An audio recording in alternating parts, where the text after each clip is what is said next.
एक आदमी दुबई गया और वहाँ अरबी जबान है ना भाई, अरबी जबान है ना, अरे बोलो ना की आछे ওখানে अरबी जबान आछे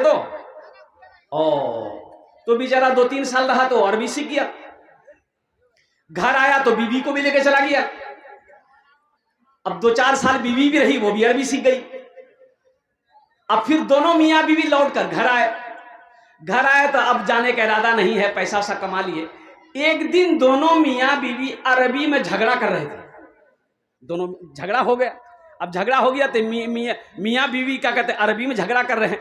तो एक आदमी उसका पड़ोसी उसके घर के आगे से गुजर रहा था तो खड़ा हो गया कि रे बाप कोई दुआ कर रहा लगता है।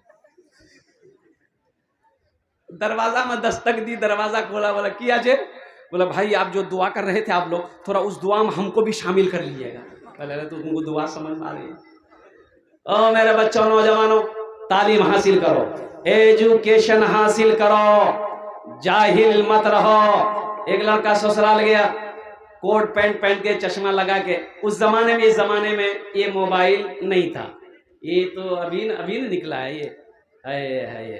ये मोबाइल बड़े काम का चीज है, लेकिन कुछ लोगों ने इसका गलत इस्तेमाल करके इसको बदनाम किया है। ये हमारा छोटा छोटा बच्चे का हाथों में मोबाइल, अल्लाह अकबर कबीर। अब ये वीडियो मेरे सामने वायरल है। देखिए हमारे ज़माने में जब हम लोग पढ़ते थे तो उस वक्त खत है, खत चिट्ठी है ना, लेटर है ना, लेटर। अभी 3G 4G 5G, अब 6G आया है कि नहीं मालूम, आया है 6G? अरे बोलो भाई, नहीं आया है, आने वाला है। शेख कह रहे हैं कि आने वाला है। हाँ, होना चाहिए। आइए देखिए मोबाइल कितना गड़बड़ कर दिया है। तालीम ना रहने की वजह से लड़का बिहा किया, चला गया कमाने के लिए कतर कमाने के लिए गया, तो 5 साल के बाद घर आया तो देखा बीवी के गोद में बच्चा है। बीवी से पूछा कि हम तो कतर में 5 साल बाद आए, बच्चा पैदा कब हुआ? तो बीवी बोली 6 महीना हुआ है। 6 महीना हुआ, ये कैसे हो गया? लोगों ने पकड़ा कि भाई ये बच्चा हुआ कैसे, हम तो दुबई में थे, 5 साल बाद आए हैं, 6 महीना पहले ये बच्चा पैदा हुआ है। तो उसकी बीवी बोली आप रोजाना हमसे वीडियो कॉल में बात करते थे, इसलिए बच्चा। मेरे बच्चों, नौजवानों, तालीम बहुत जरूरी है, जाहिल मत रहना। चाहे उसके लिए तुम्हें जितनी मेहनत करनी पड़े, मेहनत करना, लेकिन अल्हम्दुलिल्लाह आसमान की बुलंदी को तुम्हें छूना। ये मदरसे तुम्हें पैगाम दे रहे हैं, आओ मदरसे में आओ, अल्लाह के कुरान को पढ़ो, अल्लाह के कुरान को सीखो। मेरे कुरान में क्या नहीं है? एक बार बताओ, अल्लाह के कुरान में क्या नहीं है? कभी आपने तर्जमे के साथ पढ़ा कुरान को? नहीं पढ़ा। काश आप तर्जमे के साथ कुरान को पढ़ लेते तो अल्लाह आपकी जिंदगी बदल देगा। दुनिया की हर चीज मेरे कुरान में मौजूद है। हाँ, कह लेने दो, सिर्फ एक चीज नहीं है कुरान में, एक चीज नहीं है। क्या चीज नहीं है? अरे जोर से बोलो ना। एक चीज नहीं है, वो क्या है? झूठ नहीं है। मेरे कुरान में झूठ नहीं है, बाकी अल्लाह के सारे अहकाम है। जिंदगी कैसे गुजारनी है, आखिरत कैसे संवारनी है, दुनिया कैसे कमाना है, बच्चों का क्या मकाम है, माँ बाप का क्या मकाम है, रिश्तेदारों के क्या मकाम है, पड़ोसी के क्या हुकूक है। और कुर्बान जाओ, दुनिया क्या है, आखिरत क्या है, जन्नत क्या है, दोज़ख क्या है, अजाब क्या है, सवाब क्या है, गुनाह क्या है, नेकी क्या है, नमाज क्या है, रोजा क्या है। मेरे कुरान में क्या नहीं है? पढ़ो तो सही, पढ़कर तो देखो सही, कुर्बान जाओ, अल्लाह तेरी जिंदगी बदल देगा। इंशाल्लाह वादा करो कुरान की तिलावत करेंगे इंशाल्लाह सारे नौजवान, वादा करो इंशाल्लाह अल्हम्दुलिल्लाह। अपने बच्चे को हाफिज कुरान बनाओ, अपने बच्चे को आलिम दीन बनाओ, अपने बच्चे को एजुकेटेड बनाओ, अल्हम्दुलिल्लाह, चाहे इसके लिए जो भी करना पड़े। बच्चों को अपने साहिबे ईमान बनाओ, बच्चों को अपने साहिबे ईमान बनाओ, कुरान पढ़ाओ, कुरान पढ़ाओ। मैं ये नहीं कहता इन्हें इंग्लिश न पढ़ाना, डीएम भी कमिश्नर भी इन्हें कप्तान बनाना। हाँ पहले मगर दीन के अरकान सिखाओ, कुरान पढ़ाओ, कुरान पढ़ाओ। हमारा 50% नौजवान, 50%, 50% नौजवान, मैं गारंटी के साथ कह सकता हूं, सही तरीके से वो नमाज पढ़ने नहीं जानता, शरीयत के मसाइल को नहीं जानता। भाई अंग्रेजी के खिलाफ हम थोड़े हैं। एक आदमी बोला कि नहीं हम मदरसा में बच्चा को नहीं पढ़ाएं। काहे नहीं पढ़ाइएगा? बोले पढ़े की है वे, हम मदरसा में पढ़ाएंगे, हाफिज बनेगा, आलिम बनेगा, चंदा करेगा, खाएगा। बोला फिर क्या कीजिए, कहाँ पढ़ाइएगा? बोला नहीं हम कलकत्ता में पढ़ाएंगे। बोला बहुत पढ़ाइए, अंग्रेजी पढ़ाएंगे, अंग्रेजी पढ़ाइए। कलकत्ता में पढ़ा, कलकत्ता में पढ़ा के दिल्ली भेज दिया, दिल्ली से लंदन भेज दिया। बेटा इतना अंग्रेजी पढ़ा, इतना अंग्रेजी पढ़ा बेटा कि अब वो अंग्रेजे को अंग्रेजी पढ़ाने लगा। बाप मर गया, बेटा घर आया, जनाजे की नमाज नहीं पढ़ा सका। जनाजे की नमाज, अरे बोलो भाई, जनाजे की नमाज नहीं पढ़ा पाया। कैसी तालीम दी तुमने अपनी औलाद को? कुर्बान जाओ, हर शख्स को इस लायक होना चाहिए, हर नौजवान को, हर बेटा को इस लायक होना चाहिए कि जब बाप मर जाए वो खुद जनाजे की नमाज पढ़ाए। हर भाई को इस लायक होना चाहिए कि बहन की शादी हो तो खुद निकाह पढ़ाए। अल्लाह तो पूछेगा ना, अल्लाह तो पूछेगा ना। कुर्बान जाओ मुसलमानों, एक बात याद रखो, एक बात याद रखो, ये दुनिया हम लोगों के लिए अल्लाह ने बनाई है, लेकिन हम लोग यहाँ के लिए नहीं बने हैं। हम लोग यहाँ के लिए नहीं बने, हम लोग कहाँ के लिए बने हैं? अरे जोर से बोलो, कहाँ के लिए बने हैं? कहाँ के लिए? ससुराल के लिए बोलता, ससुराल के लिए, जन्नत के लिए बने हैं हम लोग। हकीकत में इंशाअल्लाह कितने लोग आए, दुनिया कब से बनी, करोड़ों साल हो गए, लोग आते गए जा रहे हैं। हमारे दादा परदादा चले गए, अब हम लोगों की बारी है, फिर हमारे बच्चों की बारी आएगी, पोते पोतियां की बारी। लेकिन एक बात याद रखें माशाअल्लाह, इस दुनिया में आने की तरतीब है, डिसिप्लिन है। इस दुनिया में बच्चा पैदा होने की एक तरतीब है, आने की एक तरतीब है। तरतीब क्या है कि पहले दादा आएगा, फिर बाप आएगा, फिर पोता आएगा। ये तरतीब है ना?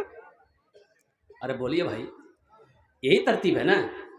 पहले दादा, फिर बाप, फिर पोता, कि पहले पोता? अरे बोलो भाई, पहले पोता, पहले दादा ना आएगा। लेकिन अफसोस का मकाम है मेरे बच्चों, इस दुनिया से जाने की तरतीब नहीं है। कैसे? दादा रह जाता है, पोता चला जाता है, दादी रह जाती है, पोती चली जाती है, बाप रह जाता है, बेटा चला जाता है, नानी रह जाती है, नवासा चला जाता है। इस दुनिया में आने की तरतीब है मेरे बच्चों, जिस दुनिया से जाने की तरतीब नहीं है। ये तरतीब बनाने वाला मेरा रब है, मेरा अल्लाह है। मौत पीछे खड़ी है, वो किस वक्त आएगी, कहाँ आएगी, किसी को मालूम नहीं है, ये मेरा अल्लाह जानता है। सलाहुद्दीन अय्यूबी रहमतुल्लाह, उनका एक बेटा था, कुर्बान जाओ, बीमार पड़ गया, बीमार हो गया, बड़ा सख्त बीमार हो गया। डॉक्टरों ने लाइलाज कर दिया, तो हकीमों ने कहा कि आपकी जान बच सकती है अगर आप एक दवा खा लें। बोला कौन सी दवा है? बोला कि आपको शराब पीनी होगी, शराब पिएंगे जान बच जाएगी। शराब पिएंगे? अरे बोलो भाई, शराब पिएंगे? शराब नहीं, शराब पिएंगे जान बच जाएगी। ये दवाई किसी हकीम ने कहा कि शराब पिएंगे तो आपकी जान बच जाएगी। तो आपने कहा भाई शराब तो हराम है, शराब तो हराम है, ये तो हम नहीं पी सकते। लेकिन मुफ्तियाने कराम का फतवा मंगाया कि पूछो मुफ्ती लोग क्या इजाजत देते हैं। तो फतवा ये आया कि जान बचाने के लिए अगर शराब पीनी पड़े थोड़ी सी तो पी सकते हैं आप। फतवा आ गया। आपने कहा कि भाई हम एक मुफ्ती का फतवा को नहीं मानेंगे। अब वो मालिकी, हम्बली, शाफई चारों मसलक के फतवे आ गए कि नहीं, आप जान बचाने के लिए शराब पी सकते हैं। तो कुर्बान जाओ, मुफ्ती साहब लोग बैठे हुए थे, सलाहुद्दीन अय्यूबी का बेटा, मर्द मुजाहिद। मेरे बच्चों सुनो, नौजवानों सुनो, ईमान इसे कहते हैं, ईमान इसे कहते हैं। तो उन लोगों, वो सलाहुद्दीन अय्यूबी का बेटा कहने लगा कि ठीक है, शराब पी लेंगे, मेरी जान बच जाएगी। अगर अल्लाह ना चाहे तो ये शराब हमें शिफा दे सकती है? तो मुफ्ती लोगों ने कहा कि नहीं, अगर अल्लाह नहीं चाहेगा तो ये शराब आपको फायदा नहीं पहुंचा सकती। है। तो उस नौजवान ने कहा कि जब अल्लाह ना चाहे ये शराब हमें नफा नहीं पहुंचा सकती है तो फिर इस शराब को मैं हाथ नहीं लगाऊंगा। और कुर्बान जाओ, उसी बीमारी में उस नौजवान मर्द मुजाहिद का इंतकाल हुआ। शराब को हाथ नहीं लगाया। मेरा ये बच्चा, मेरा ये नौजवान, अब सबके बारे में तो मैं नहीं कह सकता हूं, बाज नौजवान इधर नशा करते हैं कि नहीं करते हैं? भाई करते हैं। बताओ शराब हराम है कि नहीं है? ये मुसलमानों के लिए नहीं है।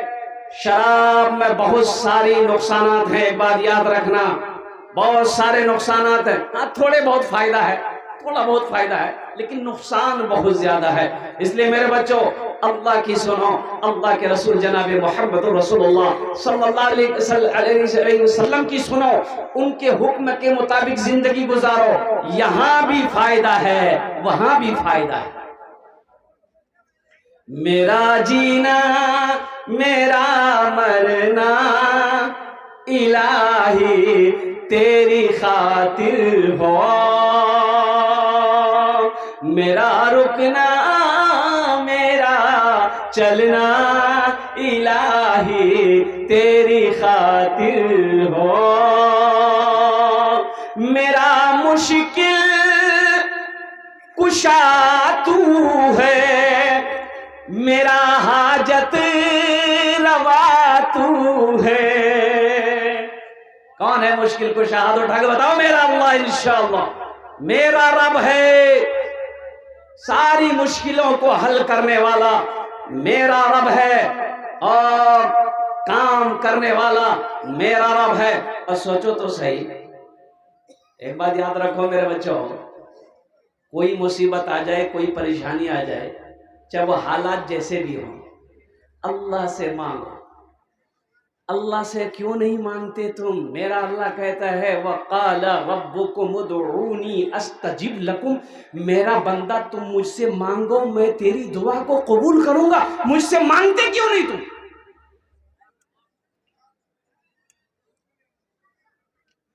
और एक बात याद रखो, दुनिया वालों से मांगोगे ना, नाराज हो जाएगा। कि दुनिया वाले से कुछ मांगोगे, दुनिया वाला नाराज हो जाएगा। मेरा अल्लाह कहता है मेरा बंदा तुम मुझसे नहीं मांगेगा, मैं नाराज हो जाता हूं। अल्लाह के खजाने में किसी चीज की कमी है? अरे बोलो भाई, किसी चीज की कमी है? और कुर्बान जाओ, हो, तो फिर मैं अपने रब से लो क्यों नहीं लगाते? अपने रब से मोहब्बत क्यों नहीं करते? अपने रब की बात को क्यों नहीं मानते? मेरा बंदा और मेरा बच्चों, मेरे नौजवानों, मेरा अल्लाह तो कहता है मुझसे मांगो, मैं तेरी दुआ को कबूल करूंगा, मैं तेरी दुआ को कबूल करूंगा। एक गलत रस्म और हमारे समाज में है, अब वो है जहेज। जहेज इधर है कि नहीं? बंगाल में पता नहीं, इधर है, इस साइड में जहेज है, जहेज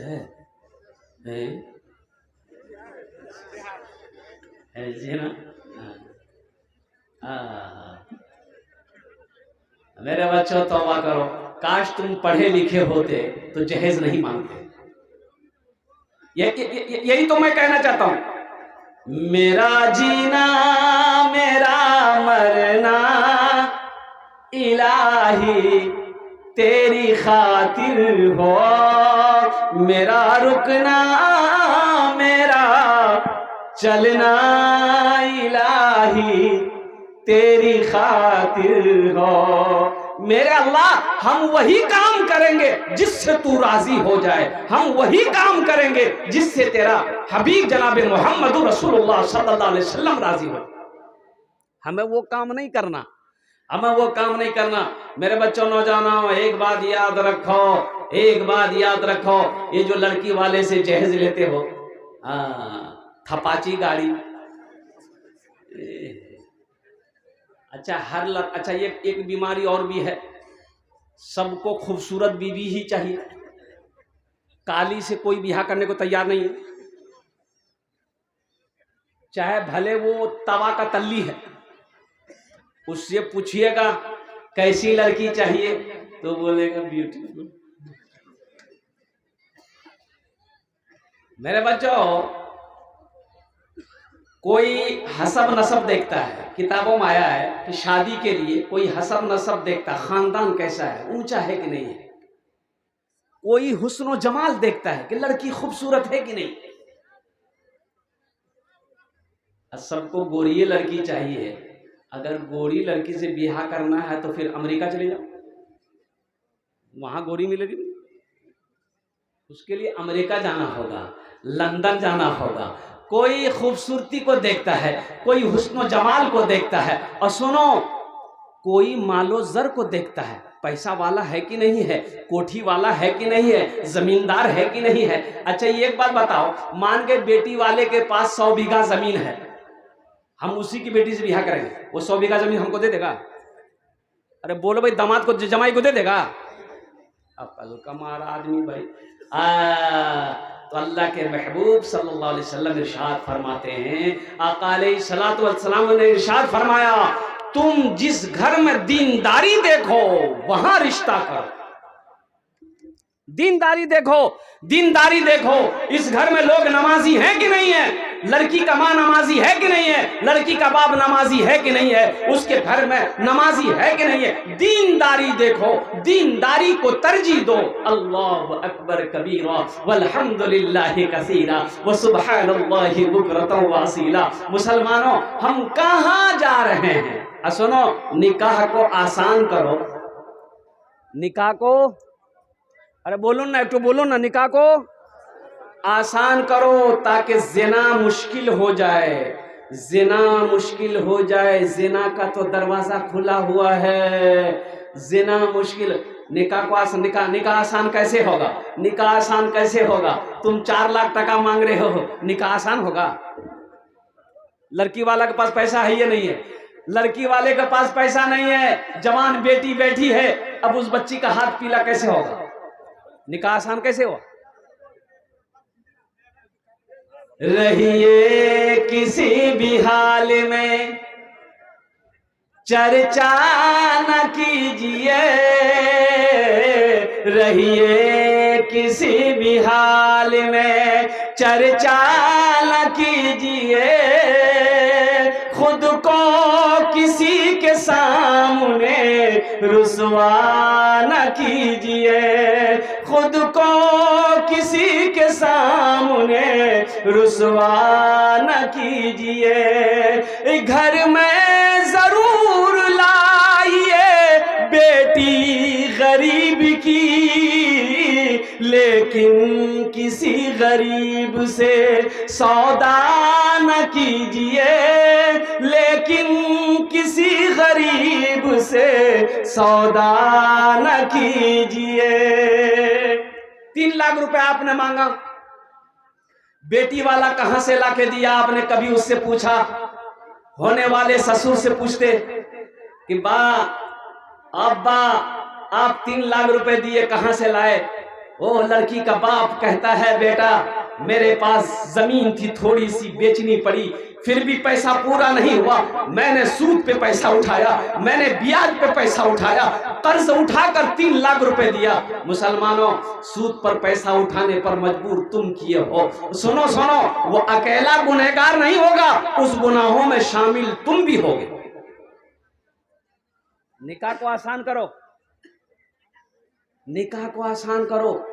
मस्जिद में निकाह करो, 2-4 आदमी आइए, 2-4 आदमी आइए और 2 गवाह के साथ में निकाह कर लो। निकाह कर लिया, अपनी बीवी को घर लेके जाओ। एक बात याद रखना, अब इधर बारात का सिस्टम है कि नहीं मुझे पता नहीं, बारात लोग जाते हैं? वाह, भरपूर। अच्छा देखिएगा, बारात की दावत किसी को दीजिएगा ना तो बोलेगा हाँ जाएंगे, कब जाना है? बोले कल 1 बजे दिन में निकलना है, खाना वहीं खाना है। बोला आप चिंता मत कीजिए, हम दुकान बंद कर देंगे लेकिन बारात नहीं छोड़ेंगे। अच्छा आज बारात जाना है, सुबह बीवी बोलती है नाश्ता खाओ नहीं? बोला नहीं नाश्ता नहीं करना है। बोले काहे? बोला पेट को एकदम खाली रखना है, बारात में जाएंगे वहां हमला करना है।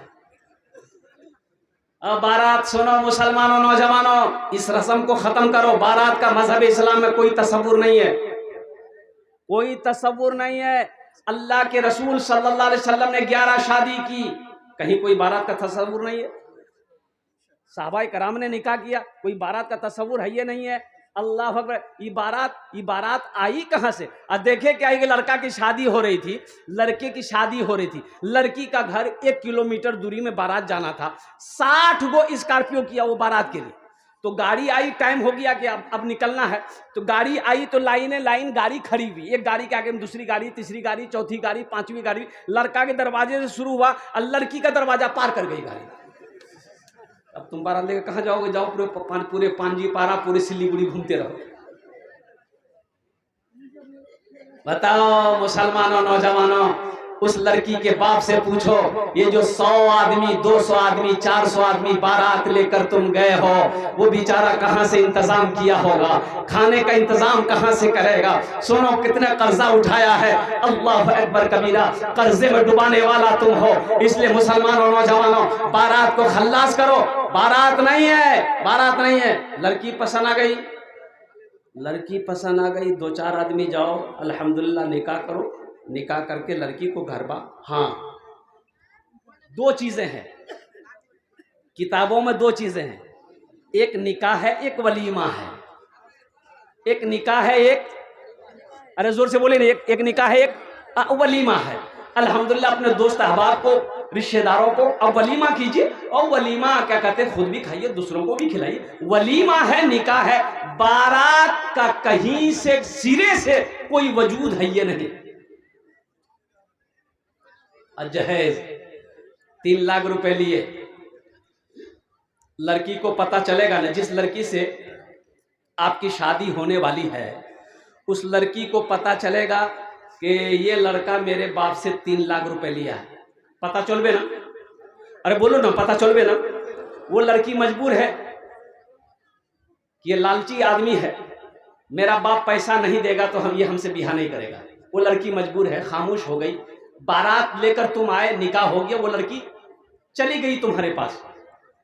बताओ उसके बाप के कर्जे में तुम डाले हो, 3 लाख 5 लाख रुपए लिए हो, वो तुम्हारी बीवी बन गई, दिल से तुम्हारी इज्जत करेगी? ए नौजवानों बोलो, दिल से इज्जत करेगी?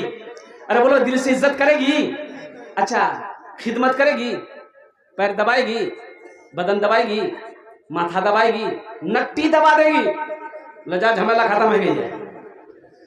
इसलिए मेरे बच्चों, नौजवानों, वादा करो ना जहेज लेंगे ना जहेज देंगे। इसलिए कि मेरे मजहब इस्लाम में जहेज ये इसका कहीं कोई ये सबूत नहीं है। हाँ जरूरत के सामान कुछ है, वो लोग बेटी वाले अपने बेटी को देते ही देते हैं, अल्हम्दुलिल्लाह। मांगना नहीं, अगर वो अपनी मर्जी से दे फिर भी मना कर दो, भाई नहीं चाहिए, मुझे नहीं चाहिए, मुझे जहेज नहीं चाहिए, मोटरसाइकिल नहीं चाहिए, फ्रिज नहीं चाहिए। अब कुर्बान जा। एक लड़का को देखे, हाथ में चिमचिमाती घड़ी थी, कोट पहना, पैंट पहना, बूट पहना हुआ था। मुझे अच्छा लगा तो हमने कहा कि बाबू बहुत अच्छी घड़ी है, कहीं जा रहे हो का? सूट बूट में हो? बोला नहीं कहीं नहीं जा रहे हैं, कल बिहा हुआ है। ओ बिहा हुआ, ये घड़ी बहुत अच्छी है। कहा कितने में लिए? बोला हम नहीं लिए, ससुर दिया। वैसे ये तो कोट, बोला ससुर, पैंट ससुर, जूता रे, बोला ससुर, औरों कुछ दिया है? बोला आइए। घर ले गया, बोला देखिए, रूम के अंदर गए, देखा पलंग है, महाराजा पलंग। हम बोले क्या दीजिए रे? बोले ससुर दिए। बोले अलमारी, बोले ससुर दिए। गोदरेज ससुर दिए, बर्तन ला ससुर दिए, बोले जतेला सामान छे सब ला ससुर दिए। तो हम कह दे तोर कुछ छो कि नहीं रे? बोला मोर कुछ नहीं छे, मोर खाली जान छे।